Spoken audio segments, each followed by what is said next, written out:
নমস্কার বন্ধুরা, তোমাদের সামনে আমি চলে আসলাম। আজকে আমার ইচ্ছে ছিল যে একটু বাঁধাকপির ঝাল খাবো। সেই জন্য আজকে মৈনাকের মা বাঁধাকপির ঝাল করার একটা রেসিপি কেমনভাবে করবে সেটা যেমন রান্না করলো, পাশাপাশি তোমাদেরকে দেখাবারও একটা ব্যবস্থা নিয়েছি। তো দেখো, আমি বাঁধাকপিটাকে আগে থেকে কেটে ধুয়ে পরিষ্কার করে নিয়েছি। বাঁধাকপির মধ্যে বেশ একটু মোটা মোটা করে আলু কেটেছি, আমি এরকম করেই করি। আর একটা টমেটো আর কাঁচা লঙ্কা, তেল তেল গরম করে, কড়াতে তেল গরম করে 5 ফোড়ন দিয়ে এগুলোকে ভালো করে ভাজা ভাজা করে নিয়ে ধুয়ে কেটে রেখেছিলাম, মানে কেটে ধুয়ে রেখেছিলাম বাঁধাকপিটাকে। সেটা আমি কড়ার মধ্যে দিয়ে দেখো নাড়াচাড়া করছি। বাঁধাকপিকে অনেক সময় অনেক জায়গায় পাতাকপিও বলে। তো এই কপিটাকে যতটা মিহি করে মানে জিরি করে কাটা যায় ততটা বেশি সুন্দর হয়। কিন্তু এই ঠান্ডার সময় বাঁধাকপিটাকে জিরি করে কাটা খুব মুশকিল। মানে ঠান্ডা, এমনিতেই ঠান্ডা সময়, তো বাঁধাকপিটা এতটাই ঠান্ডা, জল থাকে যে জিরি করে অতটা কাটা সম্ভব হয়, মানে পারছি না। তো যাই হোক, মোটামুটি করে কেটেছি। তো দেখো আমি নাড়াচাড়া করছি। আমার আবার ওই বাঁধাকপি বেশি মোটা হলে খুব একটা ভালো লাগে না। যত মিহি হয় জিনিসটা সুসিদ্ধ হয় এবং সেটা টেস্টিও হয়, ভালোও লাগে। ওর জন্য আমি প্রেসার কুকারে দিয়ে আলাদাভাবে সেদ্ধ করতে দিয়েছি। আর পাশেই দেখো আমি একটা ডিম ভেজে যে একটা তরকারি করব।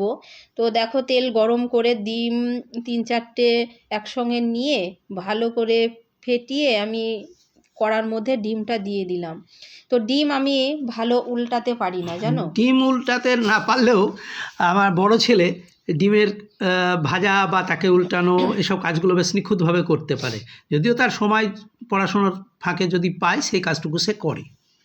তো দেখো আমার বড় ছেলেকে সঙ্গে সঙ্গে আমি দিয়ে দিয়েছি। আমি যখন রান্না করি, তো ভিডিও বলেই নয়, আমার পাশে আমার বড় ছেলে সবসময়ই থাকে।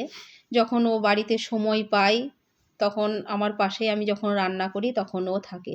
তো দেখো কি সুন্দরভাবে উল্টিয়ে দিল।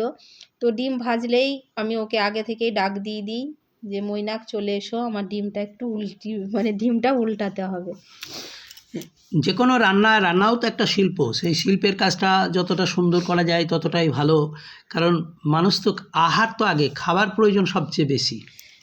এর মধ্যেই দেখো আমার বাঁধাকপির ঝালটা, যেটা প্রেসার কুকারে সেদ্ধ করতে দিয়েছিলাম, হয়ে গেছে। তো আলাদা কড়াতে দেখো আমি ওর মধ্যে আরেকটু তেল আর জিরে আদা যেটা বেটে রেখেছিলাম সেটাকে ভালো করে কষে নিলাম, মশলাটাকে ভেজে নিলাম। তার মধ্যে সেদ্ধ করা বাঁধাকপির যে ঝাল করব সেটা দেখো দিয়ে ভালো করে নাড়াচাড়া করে একটু মিষ্টি দিয়ে আমার ধরো বাঁধাকপির ঝালটা হয়ে গেল।